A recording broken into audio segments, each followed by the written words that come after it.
고린도후서 6장 1절로 18절 말씀을 다 찾으신 줄 알고 한 절씩 교독하도록 하겠습니다. 우리가 하나님과 함께 일하는 자로서 너희를 권하노니 하나님의 은혜를 헛되이 받지 말라.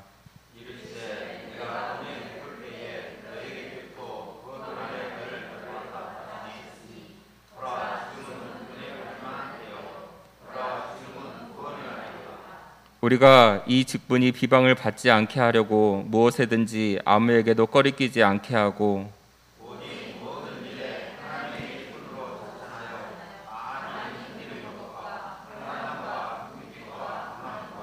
매맞음과 갇힘과 난동과 수고로움과 자지 못함과 먹지 못함 가운데서도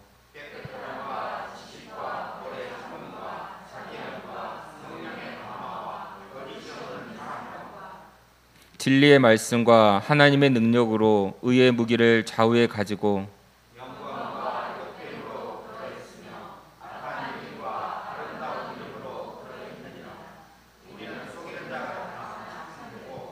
무명한 자 같으나 유명한 자요 죽은 자 같으나 보라 우리가 살아있고 징계받은 자 같으나 죽임을 당하지 아니하고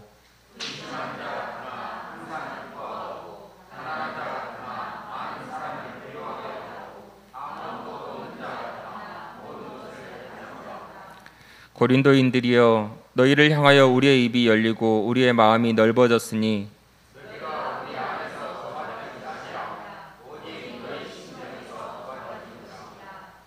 내가 자네에게 말하듯 하노니 보답하는 것으로 너희도 마음을 넓히라.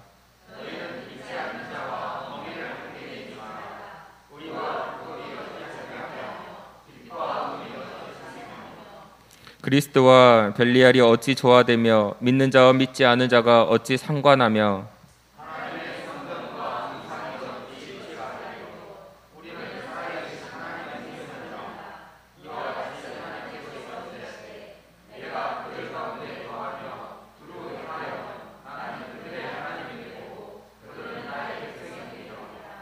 그러므로 너희는 그들 중에서 나와서 따로 있고 부정한 것을 만지지 말라. 내가 너희를 영접하여 너희에게 아버지가 되고 너희는 내게 자녀가 되리라. 전능하신 주의 말씀이니라 하셨느니라. 아멘.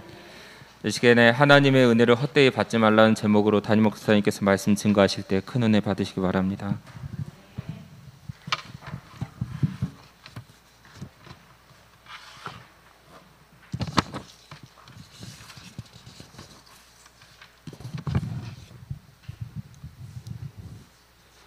좋으신 아버지 하나님,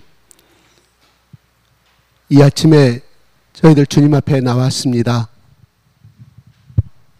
아버지 하나님, 우리 가운데 함께 하시는 성령님을 찬양합니다. 우리 가운데 늘 우리를 지켜주시는 임만의 하나님을 찬양합니다.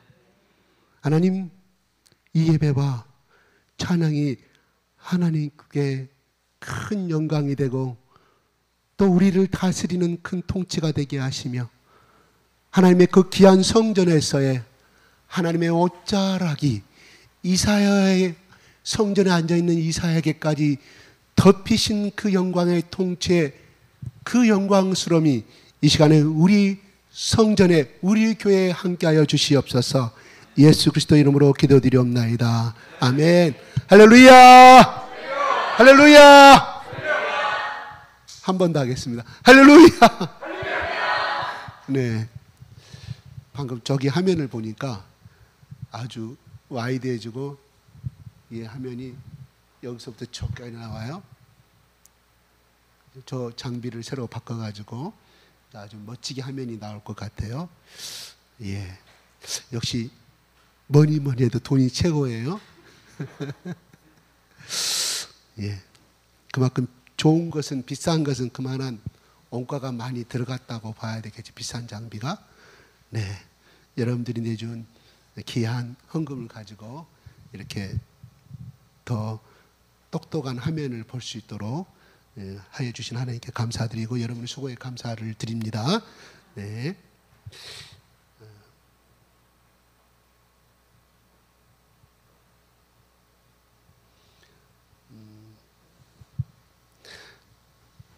바울은 계속하여서 고린도 교인들에게 말씀을 계속하여 내려가고 있습니다. 오늘 1절에 보면 이렇게 바울은 말합니다. 시작.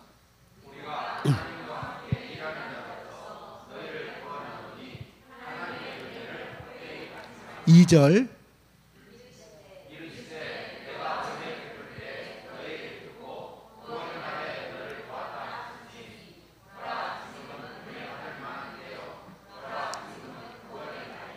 예.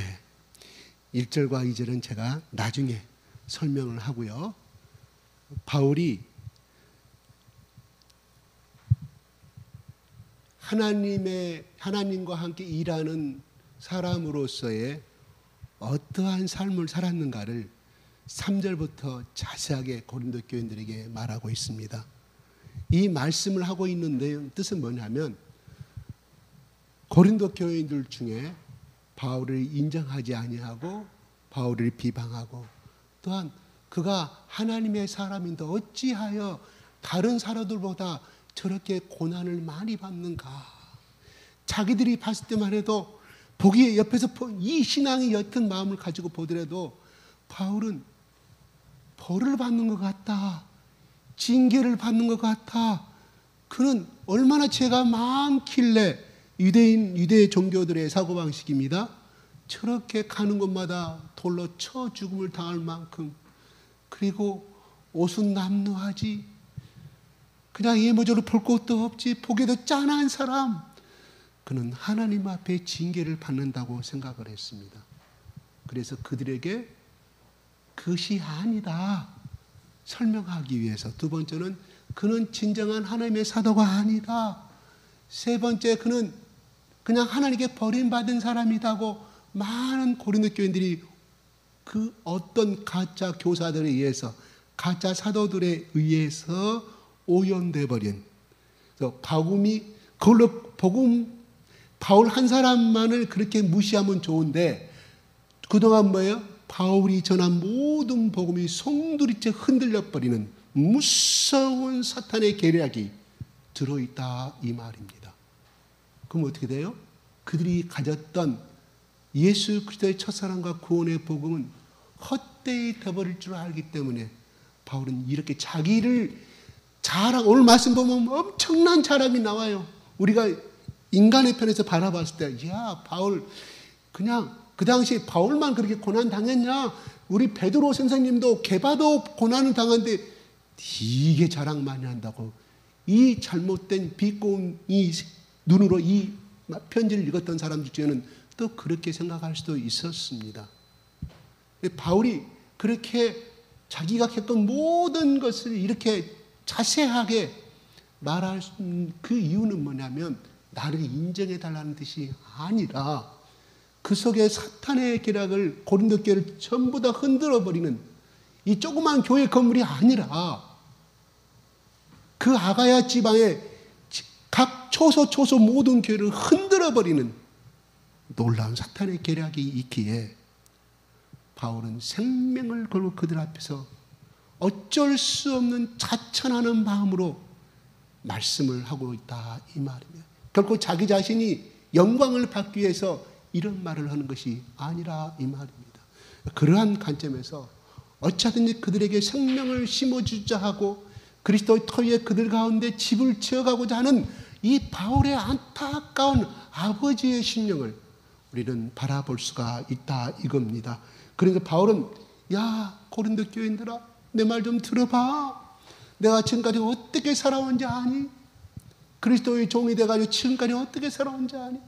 내 고성담을 들려줄 테니까 과연 누가 그리스도의 참 증인인가를 너희들이 스스로 판단해 보라.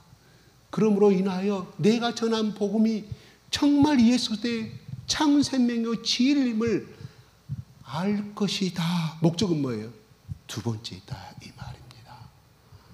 바울은 어쩔 수 없이 자기를 자천하는 마음으로 말씀하고 있습니다. 그래서 나는 너희들아 들어봐라 3절부터 이야기합니다. 시작. 우리가 이 직분이 비방을 받지 않게 하려고 무엇이든지 아무에게도 버리지 않게 하고. 예, 이 직분이란 뭔 말이에요? 이 직분이란 바로 우리가 5장의 말씀에 있어서 화목제물에, 예수님이 화목제물로 돌아가셨잖아요. 하나님과 우리 인간의 온수된 것을 예수님이 스스로 희생하시면서 하나님과의, 우리 인간과의 담을 흐트러 버리고 화목의 번제로, 제사로, 희생으로 돌아가셨음을, 그러므로 우리는, 그 예수 그리스도를 믿는 우리는 그냥 하나님과 화목된 사람으로서 그냥 인생이 끝나는 것이 아니라 예수님처럼 화목의 직분을 가지고 살아감을 5장 20절부터 마지막 절까지 말씀했거든요. 그래서 우리는 화목의 직분을 가졌다. 그럼 이 화목의 직분을 가진 자로서의 나와 나의 동역자들이 어떠한 삶을 살았는가를 말씀하고 있다 이 말이에요. 비방을 받지 않기 위해서 무엇인지 아무에게도 꺼리끼지 않게 하려고, 뭐요? 꺼리끼지 않단 말은 뭐요? 그대로 해석하면, 눈살을 찌푸려, 예수 믿는 사람이 왜 저렇지? 하나님의 사도라는 사람이 왜 저렇지? 하는 정죄와 판단을 받지 않게 하는, 다시 말해서 나의 행동과 나의 모든 언행이 믿는 사람이나 믿지 않는 사람들을 하여금 실족하지 않게 하려고 이 말이에요. 꺼리낌 없이란 말, 실족하지 않게 하려고. 바울은 그렇게 하나하나의 행동과 은행을 그렇게 조심하고 하나님의 심판대 앞에 서는 그런 마음으로 자기는 살아왔다는 고백을 하고 있습니다. 또한 그는 그렇게 말합니다. 4절에 시작.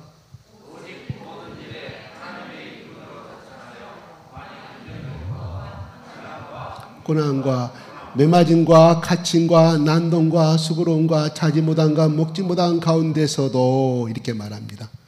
하나님의 일꾼으로 자천하여 공동 번역에 보면 하나님의 일꾼으로서의 삶을 살았다. 그냥 일꾼으로서의 삶을 살았다. 이런 말이에요. 그러니까 누구에 의해서 삶이 아니라 그냥 바울은 자기의 직분을 알았기 때문에 일꾼. 그래요. 일꾼은 일꾼이지만 제가 어떤다고요? 너의 슬레이브로서 살았다. 이런 말이에요.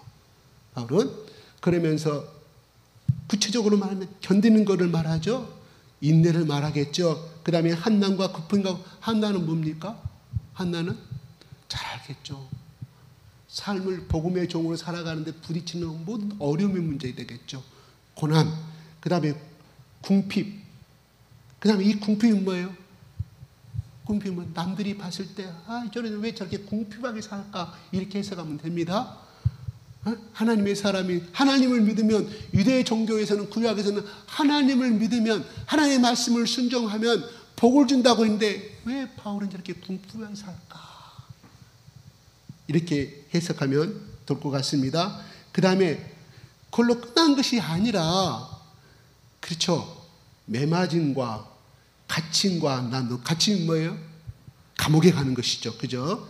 난동이란 말이에요. 완전히 바울을 죽이기까지 자지도 않고 먹지도 않겠다는 그 금식을 하는 그 일당들의 그 난동들을 말하겠죠. 수고로움과 자지 못한 것은 뭐예요? 첫째는 좋게 해석합시다. 복음을 전하느라고 시간이 없는 거라. 이 땅을 빨리 떠나서 다른 곳으로 옮겨야 되니까 얼마나 자지 못하고 복음을 전했겠어요. 또 역으로 해석하면은 하나님의, 예수님의 복음 때문에 당하는 그런 어려움 속에서 두려움과 고통 속에서 자지 못하는 고통도 있었겠죠. 그 다음에 또 먹지 못한 가운데, 이건 금식을 말한 것이 아니라 복음을 전하다 보니까 먹을 시간이 없는 거. 또 도망다니다 보니까 이 양쪽에 바울이 돈을 갖고 도망다녔어요. 그런 여러 가지를 함축 때, 이 속에는 그냥 우리는 상상만 하는 것 뿐이에요. 지금 상상만.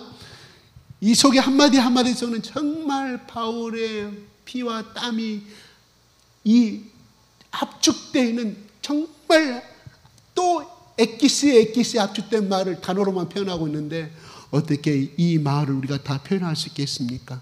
그러면서도 그런 가운데서도 나는 너희들 가운데 어떻게 행하는지 말합니다. 6절 시작.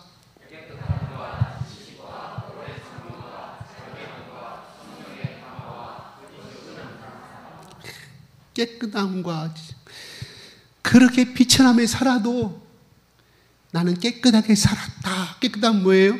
윤리적으로서는 그런 거지겠죠. 윤리적으로 봐서 깨끗함은 하나님 앞에 정결함을 살았다. 이런 말이에요. 그리고 너희들이 봐서도 너희들의 손가락을 받을 수만한 그러한 삶을 살지 않았다고 말합니다. 지식은 뭐예요? 하나님의 복음에 대한 지식을 말하겠죠. 오래 참은 하나님의 복음을 전하는 가운데서 끝까지 인내하고 또 끝까지 인내하고 그 사람이 변화되기까지 기도하고 그러한 삶을 또 해석해 볼 수가 있겠죠. 자비. 자기를 향해서 돌을 던지는 그 사람들을 향하여서 자비를 베풀었다. 불교의 가장 큰 의무예요. 자비를 말하죠. 불교에서 사랑이란 말은 좀 별로 없어요. 우리는 자비보다 더 큰 것이 사랑이죠. 그죠? 성령의 감화와 거짓 없는 사랑과 이렇게 말합니다.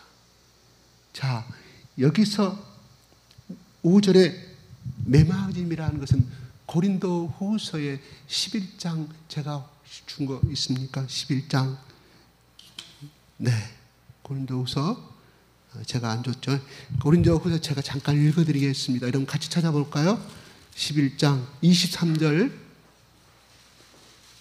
24절 25절 시작. 11장 24절 25절 그냥 같이 읽겠습니다. 시작. 유대인들에게 40에서 하나 감한 매를 5번이에요. 그 다음에 3번 태장으로 맞고 그럼 8번입니다. 또 한 번 돌로 맞고 9번입니다. 3번 파선하던 건 배가 파괴됐다 이 말이 되겠죠. 그럼 토탈 이 말씀 오늘 본문의 말씀 속에 매맞음 속이라는 것은 뭐예요?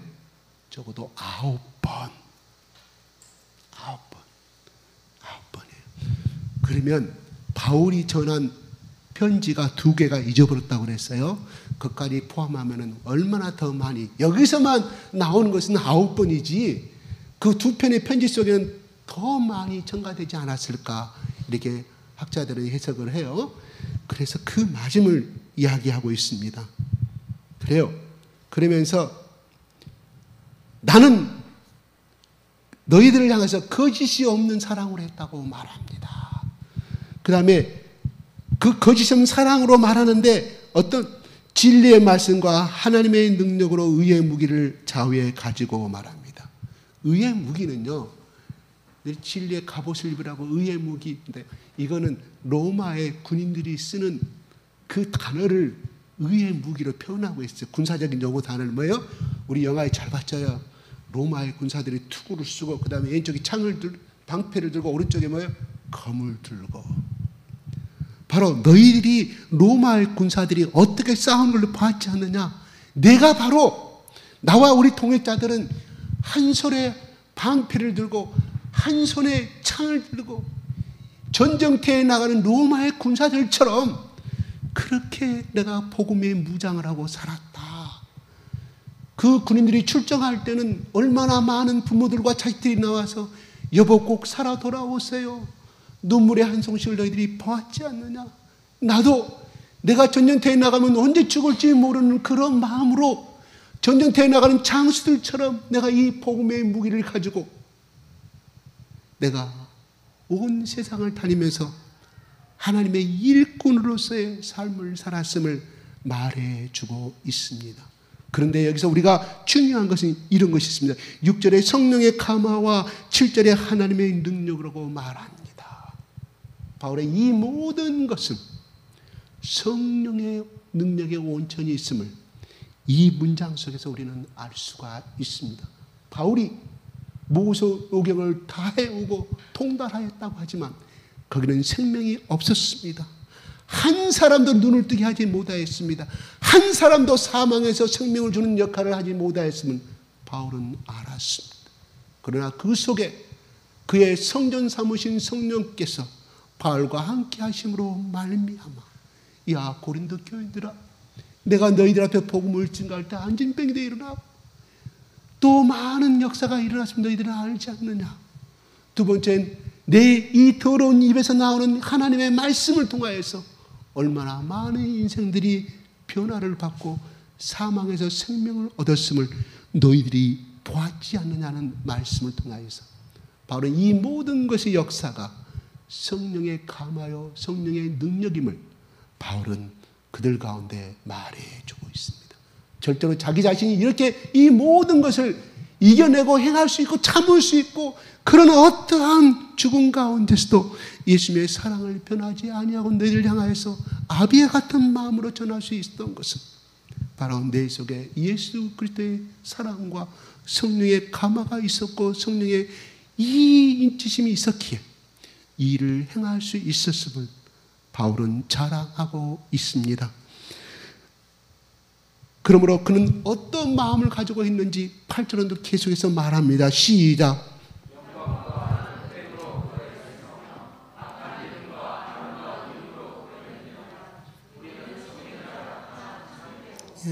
영광과 욕됨으로 그랬단 말은 뭔 말일까요?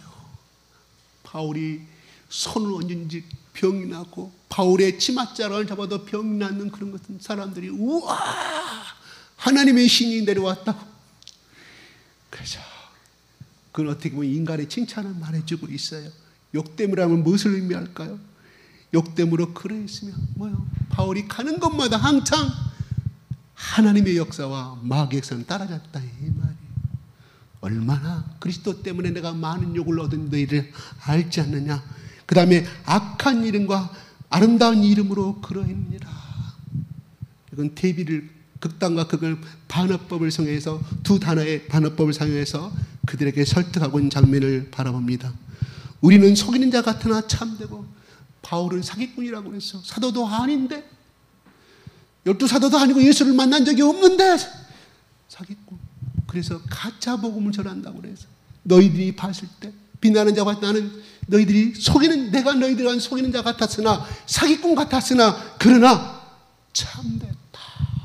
왜요? 왜요?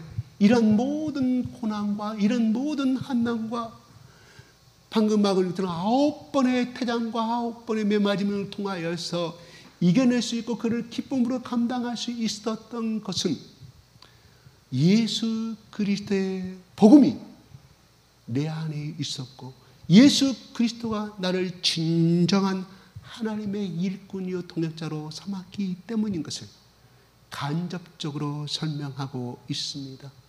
야, 현재 고린도 교인들의 이 집 저 집을 다니면서 성도들을 유혹하는 그들 나처럼 그렇게 꺼리낌이 안 되고 비방거리가 안 되고 그렇게 생각하는 걸 너희들 보았느냐? 그들이 가는 곳마다 같은 고린도 내에서 이 집에 가면 페이를 요구하고 저 집에 가면 서포트를 요구하고 그리고 그들은 떠나버리지 않는 걸 너희들이 보았냐? 보았지 않느냐를 이렇게 대비시키고 있다 이 말이에요. 정말로. 그래서 바울은 그렇게 말하잖아요. 고린도 전서의 19서인가 4장 15절에 그리스도 안에서 일만 스승은 많으나 아비는 적다. 뭔 말이에요? 아비가 진정한 아비는 없다 이 말이에요. 뭔 말이에요? 너희들 가운데 다니면서 그리스도가 어쩌고 저쩌고 하지만 그래 다 그 사람들이 너희들 스스로 인정하지 않느냐. 그러나 진정한 아비는 적다. 극소수다. 없다. 그딴 쪽으로는 찾아볼 수가 없다. 사꾼 목자는 너희들이 알지 않느냐고 바울은 말하고 바울은 이 내면 속에는 뭐가 들어있어요? 내가 진정한 영적인 아버지다고 호소하고 있다 이 말입니다. 바울은 뭐예요? 그들을 향해서 복음을 증거할 때 그냥 교사로서 끝난 것이 아니라 아버지가 아들을 향하여서 말한 것처럼 그들을 향하여 대하였다 이 말입니다. 그래서 오늘 읽었던 말씀 중에 말합니다. 13절에 내가 자녀에게 말하듯 하노니 보답하는 것도 너희도 마음을 넓히라고 말합니다. 바울은 이 모든 권면을 아버지의 마음으로 자녀들에게 말한 것처럼 너희들에게 이 모든 사실을 있는 그들의 팩트대로 말하고 있다.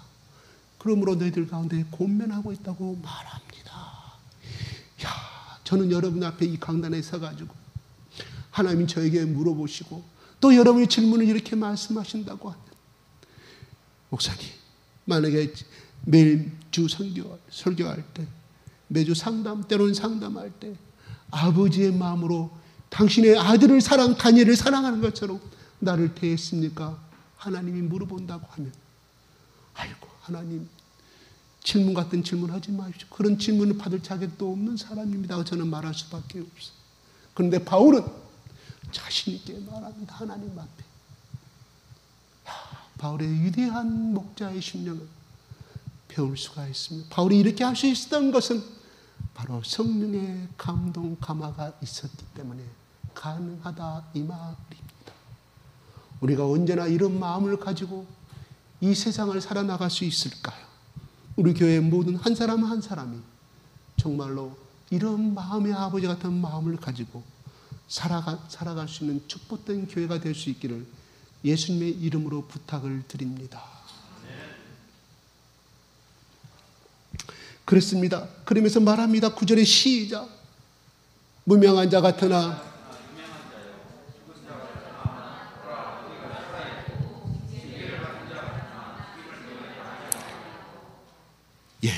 무명한 자 같으나 유명한 자요.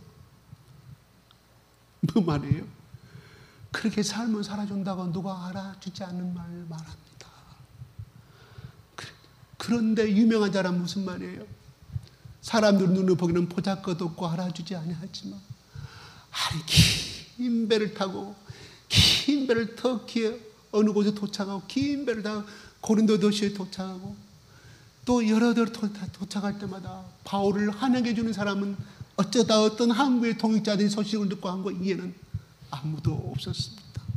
쓸쓸한 한국과 부지런히 자기 삶에 열중해서 살아가는 어부들과 무역선들밖에 없었지 바울을 반겨주는 것은 없었다 이 말이에요. 두 번째로 이렇게 고생해도 바울을 인정해 주는 것이 없습니다. 시기와 질투로 바울은 하나님의 종이 아니다 가짜다. 그런데 유명한 자란 말이 뭐예요? 유명한 자라. 그대로 해석할까요? 그 사람 유명하다 말하고 그냥 글자만 이슬루자 이름이 있다 이 말이에요.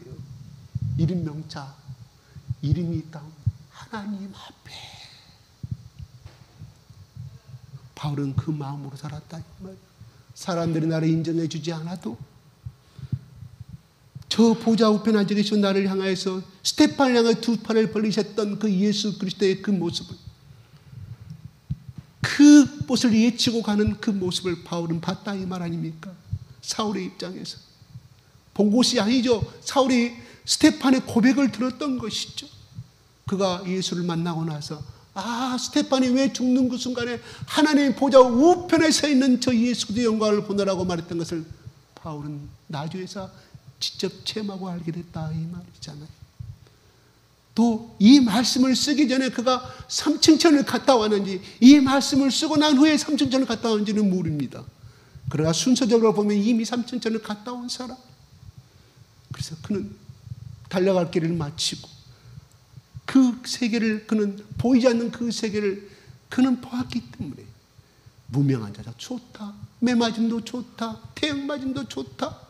나를 무시해도 좋다. 그러나 하나님이 나를 기억해 주시고 예수님이 나를 인정해 주시면 그 영광이 더 필요가 뭐가 있느냐는 마음을 가지고 바울은 살았다 이 말입니다. 참으로 놀라운 고백입니다. 그러면서 10절에 그러면서 말한 살아있고 징계를 받는 자 같으나 죽임을 당하지 아니하고 죽임을 당하지 아니했잖아요.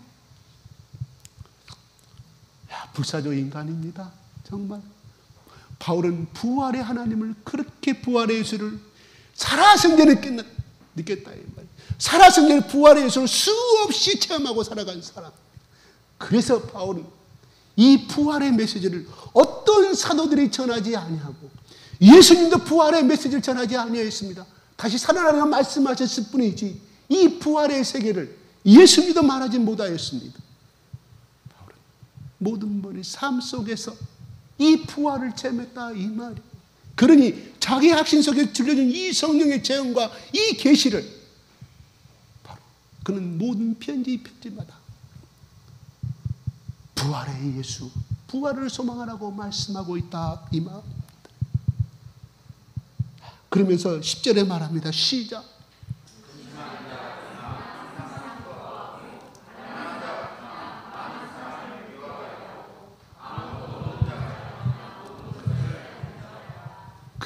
근심이 무슨 근심이 있겠어요? 바울의 근심이 있었을까요? 없었을까요? 있지요. 내일 어느 곳에 복음을 전하러 가는데 들려오는 소식은 바울 사도요, 지금이 결사대가 기다리고 있으니 가지 마옵소서. 바울이 왜 그렇게 두려워하지 않았을까요? 가라 말아야 되냐? 하나님 어찌하면 좋겠으면 또 성령께 기도하고 또 성령께 기도하고 음성을 받아서 가라. 이 도시에 내가 택한 백성이 많다고 하였을 때 바울이 기쁨으로 가지만 언제 날아올지 모르는 그 놀라운 난동과 소란과 죽이고자 하는 그 트라우마가 바울이 없었겠습니까? 우리는 한 번만 당해도 무사해서 그 골목을 못 찾잖아요. 우리는 한 번만 당해도 그 소똥에 혹시나 못된지 알고 다시는 안 만질라 버렸잖아요. 바울이라고 우리가 똑같은 성령을 가진 사람인데 어찌 그런 트라우마가 없었을까요? 바로 그 근심들 말합니다. 또 다른 가지 근심도 있었겠죠. 그러나 그런 가운데서 바울은 항상 기뻐했다 이 말이에요. 바울과 바울의 동역자들은.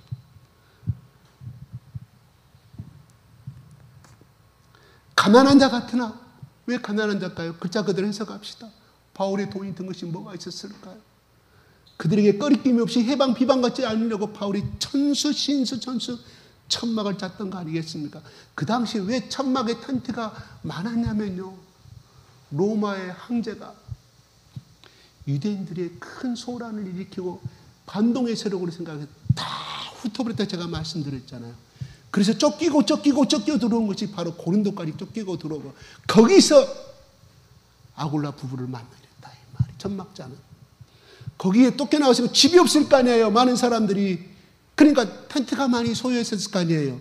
그래서 텐트가 그 당시에 많이 수요를 공급받았다는 사실이에요. 거기서 어떻게 딱 매칭이 돼가지고 바울이 거기서 유일하게 텐트 메이커를 했다는 대목이 나오고 있습니다.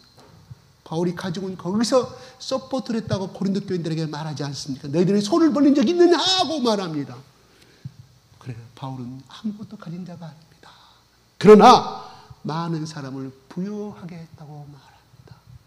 아니, 바울이 가난함으로 해서 많은 사람을 부유하겠다는 말은 무슨 말일까요? 무슨 말이에요? 역설적인 이야기 아닙니까? 바울이 부자야만, 재벌이야만이 많은 사람을 부유하게 할까? 왜? 나눠줄 것이 있기 때문에. 그런데 하나님 안에서의 법칙은 세상의 법칙과 다르다.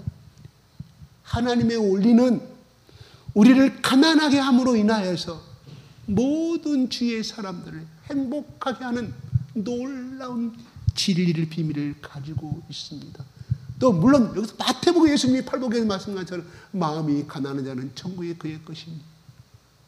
그렇게도 해석해 볼 수는 있지만 바울 자체는 가진 것도 없잖아요. 그리고 세상을 다 포기한 사람입니다. 왜?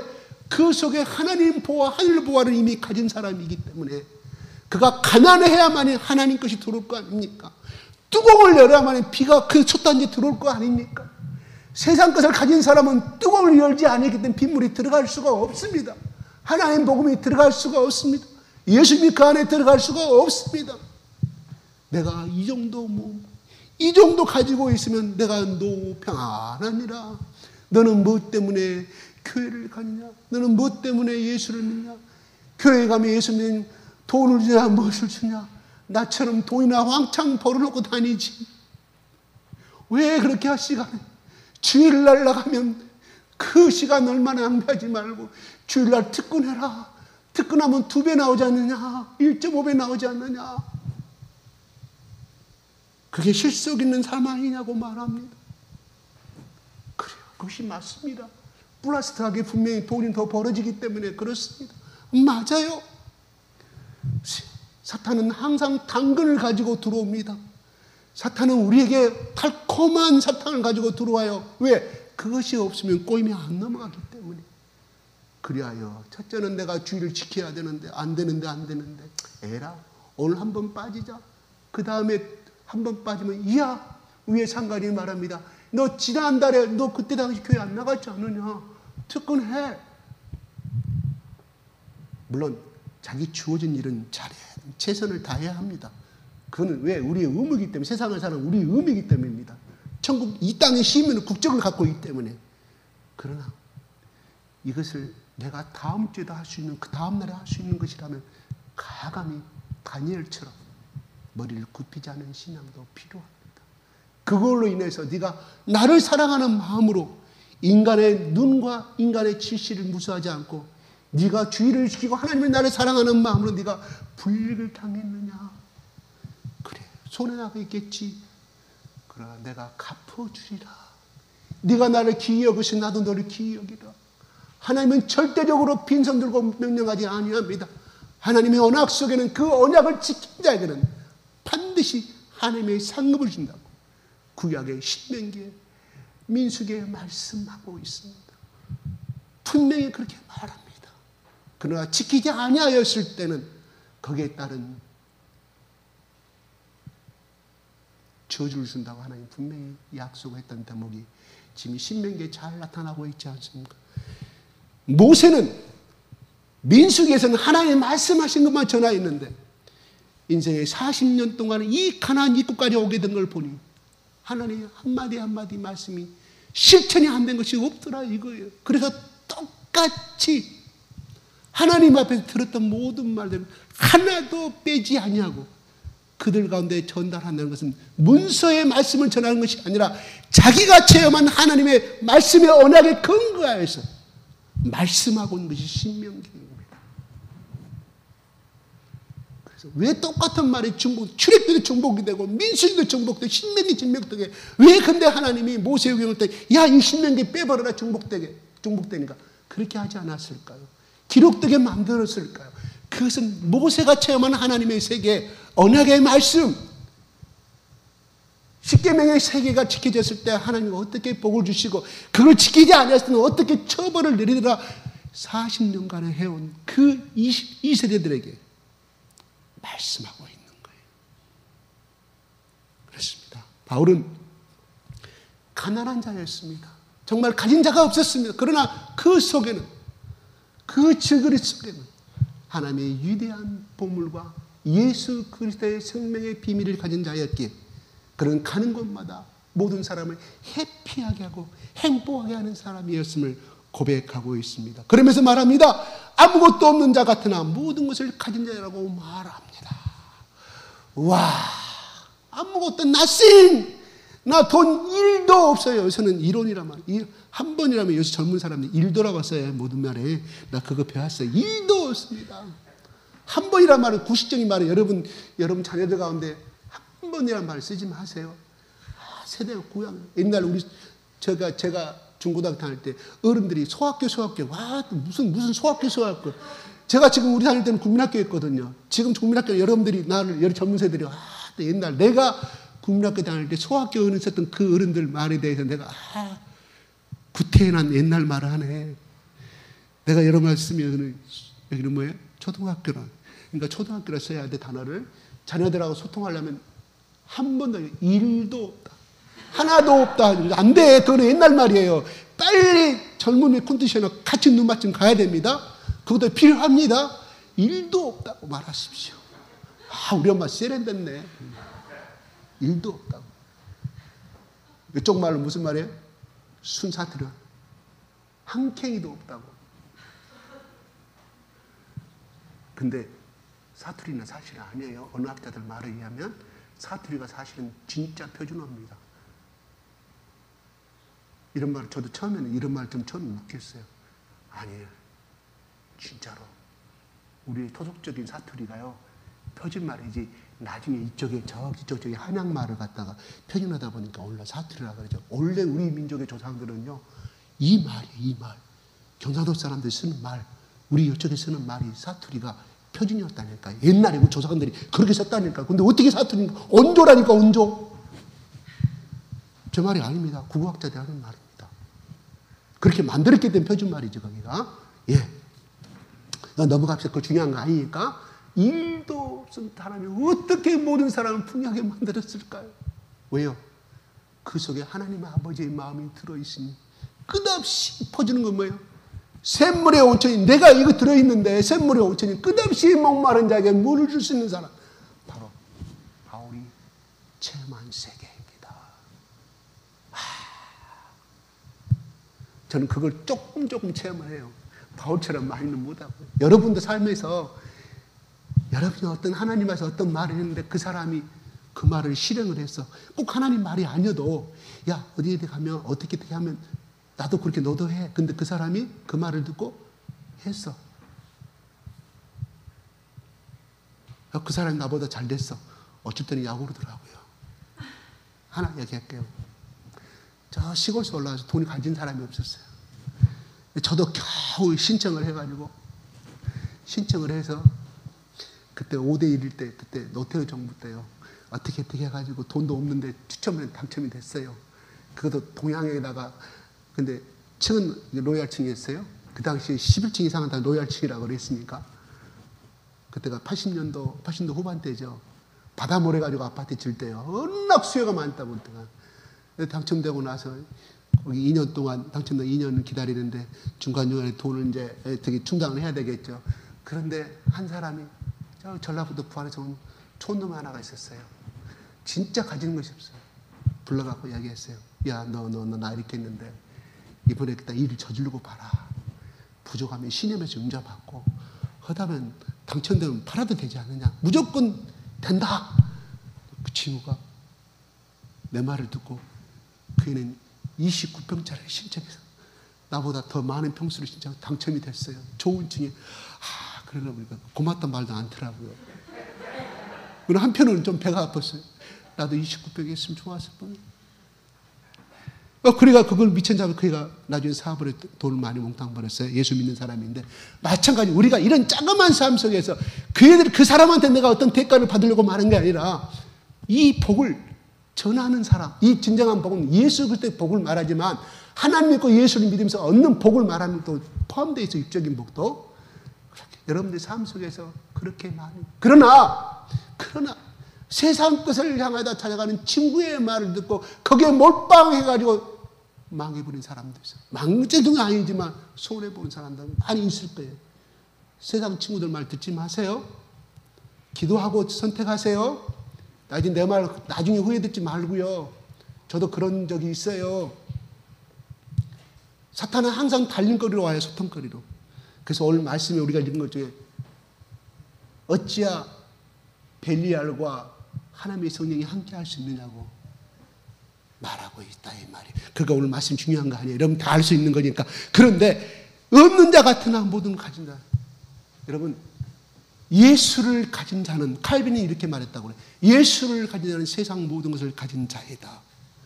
세상 모든 것을 가진 자여도 예수가 없는 자는 거지와 같다고 말합니다. 이건 어마어마한 진리가 담겨져 있습니다. 아이고 목사님 뭔 소리예요. 내가 예수를 지금까지 10년 이상 믿고 왔는데 내가 무슨 아니올시다. 아브라함이 하늘의 뭇별처럼 너의 자손이 번영하리라 부강하리라고 했다. 아브라함이 그걸 보고 죽었어요. 그걸 바라고 기대하고 죽은 것은 맞습니다. 그게 믿음이잖아요. 바나바는 아브라함은 결코 하나님의 약속하신 그 약속을 눈에 손에 쥐지 않고 보지 못하고 죽은 사람입니다. 그런데 하나님 우리가 그 말씀 그대로 해석한다고 하면 하나님은 거짓말쟁이네요. 그렇잖아요. 아브라함이 못 보고 죽었지 않는데 거짓말쟁이잖아요. 그러나 하나님은 누굴? 아브라함 후손을 통해서 그걸 이루어간 것을 우리는 보았잖아요. 마찬가지입니다. 내 대에 보는 것이 있고 내 대가 끝난 다음에 내 자식들을 통하여서 내 손자들을 통해서 이루어진 그 복이라는 것은 우리가 손에 쏠 수가 없다. 그래서 미국의 유전학자가 살인만 하고 하는 그런 살인마의 그 가정을 100년 동안 모든 가정과 잘 되는 가정, 예수 믿는 가정을 100년 동안 조사를 했는데 한 가정 살인마, 살인꾼이 전과자들이 수없이 많이고 자라다가 죽어버리고 그러나 예수 믿는 가정 쭉 보니까 교수가 50명이요. 뭐 박사가 어쩌고 뭐 쭉 상원원이 어쩌고 나온 것을 그게 우리는 자주 우리 설교 시간에 들었던 말 아니겠습니까? 바로 그거예요. 하나님이 우리를 예수를 소유한 자는 결단코 하나님이 우리를 어떻게 하신다? 가난한 자 같으나 부욕케 하는 자다. 아무것도 없는 자 같으나 하나님이 우리를 부자로 만드신다. 아멘. 그걸 기대하세요. 소망하세요. 하나님이 내 때는 못 열어주지만 하나님, 나는 이 말씀을 가지고 기도합니다. 가난한 자 같은 아무도 없는 자 같은 모든 걸 가진 자로 바울은 고백했는데 나도 이것을 정케 하여 주시옵소서. 그럼 성령이 말합니다. 성령이 답변해 줄 거예요. 뭐라고? 나는 그건 몰라요. 성령께서 하시는 문제지. 아멘. 말합니다. 오늘 말씀에 다시 1절로 걸어갑니다. 자, 바울은 말합니다. 하나님과 함께 일하는 자라고 말합니다. 하나님과 일하는 자는 너희를 권한다고 하면서 마지막 13절에서는 내가 자녀에게 말하듯이 바꿔져 갑니다. 하나님께 일하는 자는 뭐예요? 동역자, 파트너이죠. 그렇게 말씀을 써 내려가다가 얼마나 성령의 감동과 말을 줬간지 줘버렸으면 13절에 내가 아버지로서 말한다 이 말 아니겠습니까? 그래요. 그들 향해서 사랑의 고백을 하다 보니 하나님이 점점점 승화시켜가지고 바울의 마음을 완전히 그냥 아버지의 마음으로. 왜요? 성령님은 우리 아버지가 되신 줄로 믿으시기 바랍니다. 예수님은 우리 아버지가 되시기 때문입니다. 하나님은 우리 아버지가 되시기 때문에 바울의 마음을 바꿔줘가면 13절에서 여기 1절에서 13절 가는 시간은 얼마나 걸렸을까요? 모르겠습니다. 5분이 걸렸는지 1시간이 걸렸는지. 하나님의 은혜를 생각하고 예수님을 생각합니다. 성령이 다시금 바울을 막아내. 야, 하나님께 일하는 자가 뭐냐? 그것도 맞지만 내가 너를 이 연필을 통하여, 이 펜을 통하여서, 너의 입을 통하여서, 너의 지정인을 통하여서 내가 아버지 같은 마음으로 이 고백들을 지금 하고 있지 않느냐고 바꿔버린다 이 말이에요. 우리가 성경에 있다가 기도하다가 예전에는 주님만 나왔는데 아버지 입이 나오면 그 사람을 성령이 감동시켜서 아버지라고 고백이 나오는 거예요. 아멘. 성령님이 그때 내 입에서 아버지라고 처음에 기도할 때는 어쩔 수 없이 주직 문제 때문에 어떤 예적인 조건 때문에 하염없이 내 친구들은 시험을 잘 봐가지고 학교 가는 나는 이건 뭡니까? 내가 예수 믿는 자가 나 이거 지금까지 열심히 하나님 내가 하나님 믿으면 복 준다고 그래서 그래도 어떻든 간에 끝나볼 찾고 내 친구들은 머리가 좋은 저쩌니 시험에 합격 팍팍 되는 나는 열심히 준비했는데 되지도 않아. 우리 낙담하기 쉽습니다. 그럴 때 아버지 하나님이요 그 인간의 서름적인 마음을 가지고 성령께서 감동하신다니까요. 제가 체험한 세계입니다. 기도하지 아니하면요 절대로 성령님의 감동 오지 아니합니다. 물론 말씀 볼 때 오는 거지만 하나님이 성령의 제 뭐예요? 2장 4절에 그들이 기도할 때 오는 거예요. 기도할 때 저 한결이 저놈, 저 승현이 저놈, 저 주찬이 저놈. 죄송합니다. 여러분들 학원할 때 그럴 때 있겠죠. 그냥 제가 언제적으로 말하요. 저도 제 아들 기도할 때 그렇게 할 때가 있어요. 그러니까 여러분 그랬다는 말이 아닙니다. 기도하다 보면 내가 키울 자신이 없어요. 내가 뭐 때문에 하나님 저 같은 자식을 낳아가지고 이렇게 속을 썩고 배신감 당하는 그렇게 찡찡거리고 울 때요 성령님이 딸아 내가 너를 어떻게 키운지 아니? 딸아 네 어릴 때 너희 엄마 아빠가 어떻게 키운 거 아니? 성령께서 가르쳐 주신다니까요. 절대 구체적으로 말하지 않아요. 딱 단답으로 들어와요. 단답으로 딱 말 한마디. 아멘. 기도하세요. 자식 때문에요 문제 생기면 기도하세요. 저걸 어떻게 저 교육학으로 상담학 물론 도움이 돼요. 그러나 변화시키는 건 상담학 교육학은 그거는 이론이에요. 물론 그것도 역할이 분명히 되죠. 그러나 변화시킨 분은 하나님이고 지혜를 주신 분은 너희 자녀를 어떻게 하라고 말씀. 내가 책임질 테니 너는 사랑만 해라. 할렐루야. 그러면 되는 거예요. 아니 제 아내가 그건 받은 음성이에요. 아멘? 왜? 내 아들의 아버지가 누구예요? 내 아들의 아버지가 누구냐고 하나님이잖아요. 그래요. 내가 하려니까 부탁이 생겨. 물론 잘못된 건 책망해야 됩니다. 부모로서. 성경에 그렇게 나와 있기 때문에.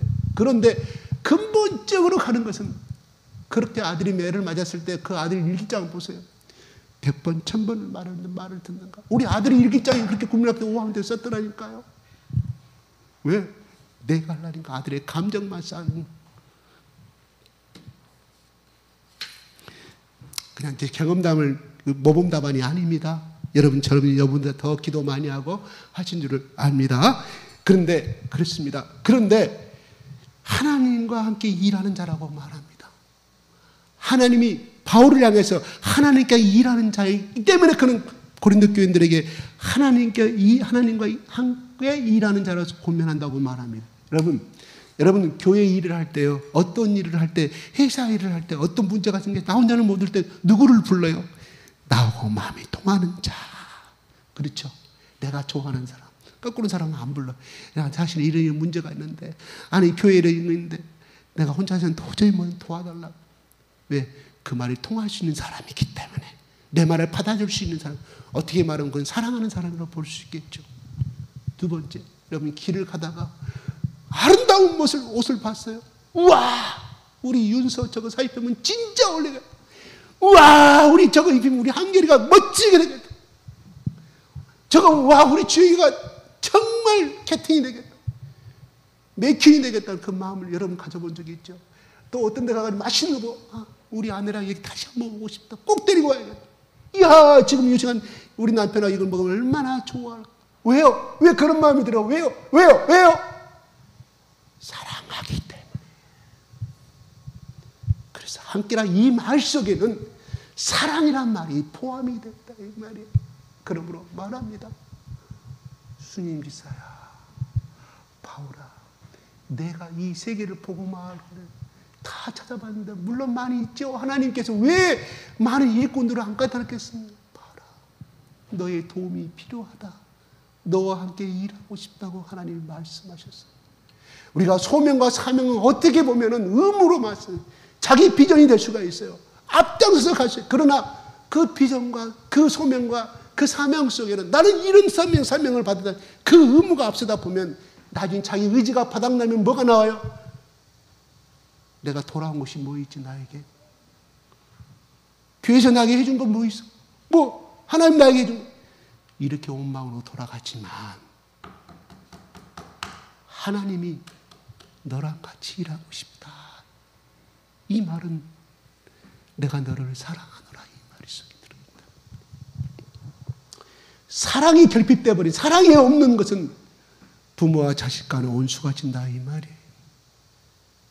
하나님은 우리를 사랑하기 때문에 그 사람이 수학교육을 통해서 배웠던 뭐 동아리를 통해서 불렀던 하나님이 사랑하는 그 방법을 동원하여서 오늘 이 시간에 여러분 젊은 시절에 또한 딸을 통해서 또 복음화가 되니까 부르신 줄로 믿습니다. 하나님이 저는 가끔 바라봅니다. 이 주위에 큰 교회, 내 친구가 물어봤을 때 지는 큰 교회인데 나는 조그만, 조금 창피했습니다. 야, 오지 마라. 우리 교회 조그만 교회니까 오지 마라. 우리기는 큰 교회입니다. 자식이 다 제가 회개했어요. 왜요? 이 말씀 준비하면서 하나님이 왜 이렇게 큰 교회 속에 쫓겨나가지고 2학년 좀 멋진 장소가, 교회가 정말 멋지고 교회가 이건 필요한 장소다, 그런 장소를 안 주고 하나님이 저렇게 큰 교회, 조그만 교회를 주셨을까? 오늘 이것 때문에 어쩔 수 없는 거예요. 그런데 하나님은 우리 교회를 주신 이유가, 그래, 나름대로 바울은 바울대로 섰고 신라는 신라대로 섰지 않아요. 우리는 우리 교회들 하나님이 쓸모가 있기 때문에 이 장소 이곳에 지금 이때 하나님께서 부르신 줄로 믿습니다. 그래요. 그래서 당당하게 지금 했어요. 절대 내 입 밖에 하나님이 들으시잖아요. 왜요? 이 교회의 머리가 누구예요? 하나님이시잖아요. 예수님이시잖아요. 예수님이 세운 교회를 갖다 내가 조금만 더 그런 말 하지 않기로 했어요. 하나님 죄송합니다. 저 고백해서 오늘 새벽에 일어나가지고 절대 그런 말 안 하겠어요. 하나님, 우리 자그마한 교회지만 하나님께서 한 사람 한 사람, 내가 지난주에 말씀했지니까 하나님 한 사람 한 사람 동정한 바람을 그렇게 소중하게 하는데 인간인 제한된 나도 이렇게 감동받아서 내가 눈물 찌끔찌끔 흘러간다. 하나님은 얼마나 감동하셨을까요? 그렇게. 오늘 새벽에 저는 그렇게 기도했어요. 한 사람 한 사람이 우리 교회를 사고 핏값을 사신 한 사람 한 사람이 그래서 세우신 교회 아니겠습니까? 할렐루야. 그러면서 말합니다. 또 은혜를 헛되이 받지 말라. 이 말씀 속에 시간이 없어. 여기서 끝내야겠다 이거. 키포인트가 2절에 있는데 오늘 말은 저기요. 간략하게 제가 해석하겠습니다. 이것은 이사야서 49장의 2절부터 8절, 10절까지 나온 말씀을 누가 해서 바울이 인용한 대목이에요. 무슨 말이냐면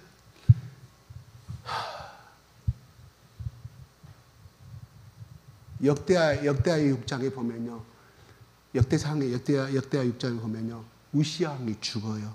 우리 구약에 공부하신 분들이 제일 솔로몬 이후에 제일 왕권을 제일 많이 누린 사람이 누군지 아십니까? 우시야 왕이에요. 처음에는 52년간, 몇 년간? 52년간 통치를 했어요. 어린 시절에 왕으로 취임해가지고 열심히 우상을 깨뜨려버리고 하나님만을 숭배하는 사람이었어요. 그런데 권력이 강해지니까 어떻게 돼요? 도취해버려요. 그래가지고 뭐 어떻게 돼요? 제사장반에 들어갈 수 있는 성소에 들어가서 자기가 분양한다 하다가 뭐가 들어와요? 역대하 26장에 한센병이 들어와 버립니다. 그런 죽을 때까지 궁에 들어오지 못하고 저 다른 데서 쓸쓸한 죽음을 망하게 돼요. 내가 왕인데 내가 제사장 너희들보다 왜? 왕이 바라봤을 때 제사장도 시시하거든. 눈으로 봤을 때 별 볼 일 없거든. 거기 앉아서 그냥 시중며 들고 있고 아들이 필요 없어. 제사장 들어가서 말깁니다. 확 미쳐본 내가 한가 동시에 하나님이 뭐요? 교만이 그렇게 우시야. 그래서 우시야 왕이 죽어요. 6장 1절에.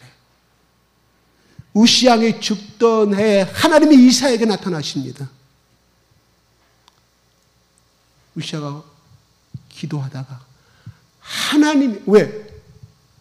그때 우시야 왕이 죽은 다음에는 절대 권력 앞에서 모든 백성들이 하나님과 하는 사람이라고 봤던 그 왕이 죽어버리니 우왕좌.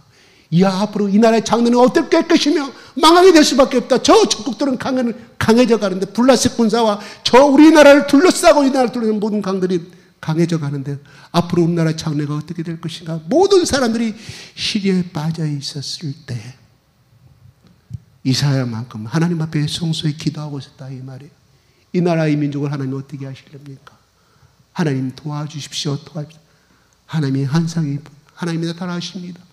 바라보니 하나님이 보좌에 하나님의 큰 모습이 보이는데 그 옷자락이 지금 이사야가 기도하고 있는 그 장소에 성소까지 하나님의 옷자락이 둘러비칩니다.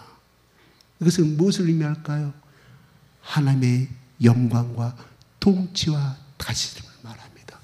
이사야야 걱정하지 말라. 이사야 걱정하지 말라고 말씀하십니다. 이사야가 받으나 계십니다. 그런데 49장에 나타나는 이사야 49장 말씀,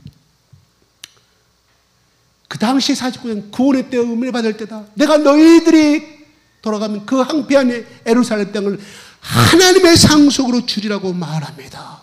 너희들 가운데 유산을 주겠다고 말합니다. 그 말씀을 받을 때는 바로 이스라엘 백성들, 유대 백성들이 바벨론의 포로에 70년간의 포로 하루하루 삶이 어떻게 돼갈지 모르고 그들은 그 사막 지방에 열심히 수수료를 받고 이집트의 노예 이스라엘 자기 조상들이 했던 것처럼 열심히 노동을 할 때 소망이 보이지 않을 때 받은 말씀이에요.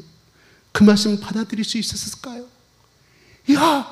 지금 이스라엘 땅은 완전히 바벨론에 의해서 황폐화되어 버린 것이고 궁대로 성소는 다 무너져 버리는데 금기도 다 뺏겨 버렸는데 이 말씀을 과연 받아들일 수 있을까요, 여러분? 현실은 아니었잖아요. 현실은 내일 모레 언제 죽을지도 모르고 매일매일 노동의 허약에는 그 포로들 잡아가지고 가고 있을 때 그 말씀을 받았어요. 그럼 그 말씀 기쁨을 받아들일 수 있을까요? 아니, 하나님 미친 소리 하고 있습니까? 이스라엘 성전은 무너지고 성벽은 다 깨지고 황폐해져 버리는데 불만무성한 곳인데 그때 하나님이 이사야에게 주신 말씀, 보라 지금은 구원의 때요 구원을 받을 만한 때라고 이사야에게 말합니다. 이사야가 그 말씀을 받아들이기 때문에 그거를 기록했겠죠. 그랬을 때 그렇게 그때 나온 말씀이에요. 그러면 이사야가 받은, 여기서 헛되이 받지 말란 말은 뭔 말이에요? 경하게 받지 말라 이 말이에요. 너희들이 구원과 하나님 주신 약속들을 그냥 쓰레기처럼 여기지 말라 이겁니다. 잊어버리지 말라 이 말이에요. 그러면 지금 이스라엘 백성들이 보는 현실은 어떤 것입니까? 이사야가 그 말씀을 받았을 때, 포로 생활하고 그 받았을 때 현실이에요. 앞날은 캄캄합니다. 빛이 보이지 않습니다. 언제 풀려날지 모릅니다. 그런데 이사야가 봤던 그 환상에 계시는 뭐예요? 하나님 편에 봤을 때는 뭐예요? 결탄코 내가 너희들을 이스라엘 땅으로 데려가겠다는 약속이 현실이다 이 말이에요. 제 말씀이 어려워요? 이스라엘 백성들과 이사야가 이스라엘 백성들이 봤던 그 현실은 뭐예요? 포로에 상한 것이에요. 앞날에 하나도 소망이 보이지 않는 현실인데, 하나님이 보이신 현실은, 하나님이 보시는 그 이상과 비전은 하나님 편에서 현실이다 이 말이에요. 그럼 이스라엘 백성들이 봐야 할 현실은 뭐예요? 발등에 떨어지고 고단당하는 그 현재에 노동하는 모습이 아니라, 다시금 이스라엘 땅으로 우리를 인도하셔서 주실 그 기업으로 주시고, 그것도 끝나는 것이 아니라 하나님 나라를 유산으로 주겠다는 것이 그들이 붙잡아야 할 현실이다 이 말입니다. 아멘. 바로 바울은 3층 천을 갔다 와서 그것을 보았기 때문에, 내가 가진 것은 없으나 모든 것을 가진 자요, 내가 가난한 자나 모든 것을 부욕해 하는 자라고 고백하고 있습니다. 그래서 그는 내가 그리스도의 십자가 아는 그 지식 이에는 아무것도 알지 아니하기라고. 왜요? 왜요? 하늘나라의 상속을 받을 수 있는 관문이 무엇입니까? 저 기초 관문이 십자가의 문을 통해야만이, 십자가의 문을 들어가야만이 하늘나라의 비밀을 깨달을 수 있고 그 상속을 받을 수 있을 거 아니에요? 그렇잖아요. 은행의 금고를 털려면 은행문을 부수고 들어가야 할 거 아니겠습니까? 금고문을 열어야 금고가 나올 게 아니겠습니까? 털어서 한다는 말 조금 미안합니다. 아무튼 우리가 바라봐야 할 현실은 뭐냐? 바로 하나님께서, 그래서 쉬운 일이 아니라고, 쉬운 일이라고, 너희들을 이스라엘 나라로 데리고 가는 것은 쉬운 일이라고 49장 1절부터 10절까지 기록돼, 집에 가서 읽으세요. 쉬운 일이다. 그러나 너희들은 쉬운 일이지만 너희들이 정말로 더 아름답고 소망할 것은 뭐냐? 바로 하나님 나라. 하나님 나라, 하나님과 영원하게 살아갈 영영토록 누리는 하나님의 기업, 그 상속에 비하면 이런 것은 쉬운 일이다 이 말이지, 십자가의 그분이 쉽고 쉬웠다는 말이 아니라 이 말이에요. 아멘? 조금 헷갈리죠? 제가 말을 조금 설명을 조금 부족합니다. 우리는 뭐냐? 십자가의 관문을 통해서만이 바로 그 하늘나라의 상속을 영원히 받을 수가 있음을 믿으시기 바랍니다. 그러므로 너희들아, 이미 십자가의 관문을 통한 너희들아, 십자가의 보혈을 영접한 너희들아, 예수 그리스도 나의 구원의 주님으로 영접한 것은 출애굽한 것밖에 안 돼요. 그러면 우리는 광야의 삶을 통과를 해야 되는데, 그 광야의 삶을 누가 해주냐? 하나님이 주시는 말씀으로. 그러므로 하나님 주신 입에서 나오는 모든 말씀으로, 그 말씀이 본문에는 뭐라고 되어 있다고요? 네? 지난 수요일날 제가 뭐라고 했어요? 하나님이 나오는 입에서 나오는 모든 말씀이 아니라 본문에는 하나님의 입에서 나오는 모든 방법으로, 아멘? 하나님이 우리를 이 광야의 삶에서 달구시고 성화시키고, 하나님이 징계하심으로 말미암아 우리를 더 성화시키고 말미암아 하나님의 의지로 어찌하든지 저 가나안 땅으로, 저 천국까지, 그래서 천국의 가나안 땅에 그들이 지금까지 번성하고 있듯이, 하나님은 우리를 하나님의 모든 방법으로, 하나님의 선택한 사람들을 하나님의 지혜와 하나님 모든 방법으로 우리를 결단코 이 천국의 가나안, 거기서 영원토록 모든 상속을 누리고 이끌어 가신다, 이런 말이에요. 이런 좋으신 하나님이 있으니 우리는 현실적인 것에서 낙담하지 마시고, 이보다 더 좋은 세계를 예비하신 하나님, 그리고 현실 속에서 바울이 끊임없이 부활을 넘어졌다가 부활을 체험했듯이, 뭐예요? 부활은 죽어야만이 느낄 수가 있습니다. 죽어야만이 체험할 수가 있어요. 바울이 언제 느꼈다고요? 죽었을 때. 그래서 성 밖으로 죽어버렸다가 던져버렸어요. 유대인들이 다시 살 그때 부활의 하나님, 부활의 예수를 만났다 이 말이에요. 그러니 죽은 자가 떠나 살았고 이 삶, 이 예수를 붙들고 나가십시다. 하나님 우리에게 말합니다. 함께 일하자고 말합니다. 이 엄청난 말. 문재인 대통령이 함께 일합시다. 청와대 와가지고 내일 좀 도와주세요. 당장에 여러분 입이 간지러가지고 누구한테 전화해? 내 남편한테. 그것도 못 알아가지고 내 시댁한테, 내 친정부모한테. 와, 청와대에 전화 왔는데 내일부터 청와대로 올라 같이 일하자고. 가문의 영광이요. 이야, 믿지 않는 부모들 말해. 야, 니기 5대조 할아버지 산소를 떠셔서 그렇다고 또 말하죠. 그러나 예수 믿은 사람은 할렐루야, 할렐루야 합니다. 할렐루야. 이러저 이러가 영광으로 하는데 하나님 아버지 영원토록 문재인 대통령 내리면 내려와야 돼. 별 일 없어요. 내려와야 한다니까요. 거기 가서 있어봐야 1년 쫓겨납니다. 다른 대통령 오면 다 쫓겨나요. 그런데 우리 하나님 아버지, 우리 예수님은 우리를 어떻게 하나님의 입에서 나오는 모든 방법과 지혜를 통하여 우리를 가나안 땅까지 천국까지 인도하셔서 모든 것을 영원토록, 그것도 잠시간에 영원토록 누리게 하니 이 땅의 고난은 이 땅의 고난은 잠시다. 그러므로 울지 마라. 네 자식들이 키운다고 힘들지? 울지 마라. 이건 아무것도 아니야. 내가 채울 거야. 내가 채워줄 거야. 내가 이끌 거야. 네 자식 그냥 기도만 해. 사랑만 열어줘. 호주만 짝짝 열어줘. 내 아버지, 네 자식의 진적인 아버지는 나다. 네가 왜 고생하냐? 울지 마라. 그러나 그 눈물도 내가 받아주마. 자식의 문제를 통해서 어떻게 돼? 우리는 겸손해지고 그러므로 인하여 우리 속에 뭐가 그리스도의 성화가 이루어진단 말이에요. 성숙한 사람이 되어갑니다. 할렐루야. 여기서 마치겠습니다. 기도하겠습니다. 우리 주여 삼창하고 주여 주여 주여. 아버지 하나님, 오늘 말씀 속에서 아버지 이 말씀 한마디 한마디, 이 말씀을 어떻게 이 죄인이 다 드러낼 수가 있겠습니까?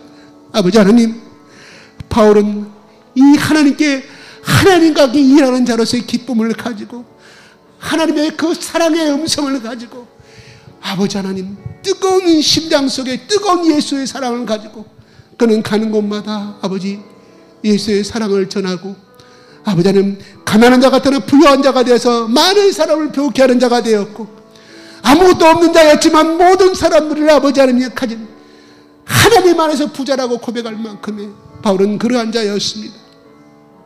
하나님, 매맞음과 갇힘과 난동과 수고론과 자지 못한 먹지 못한 가운데서도 하나님 앞에 깨끗한 자기를 원했고 성령의 감동과 말을 인도받기를 원했던 바울입니다.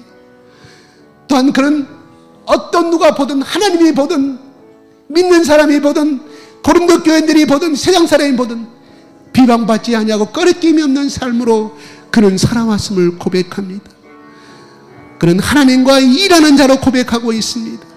그는 예수 그대의 그 사랑의 음성을 듣고 이 일을 행할 수 있음을 바라보게 됩니다. 하나님, 오늘 우리가 받은 이 기쁨과 은혜를 헛되이 여기지 않게 하여 주시옵소서. 하나님, 이 부르심에 대해서 아버지 하나님 감사와 예수의 그 뜨거움의 사랑을 가지고 일을 행하게 도와주시옵소서.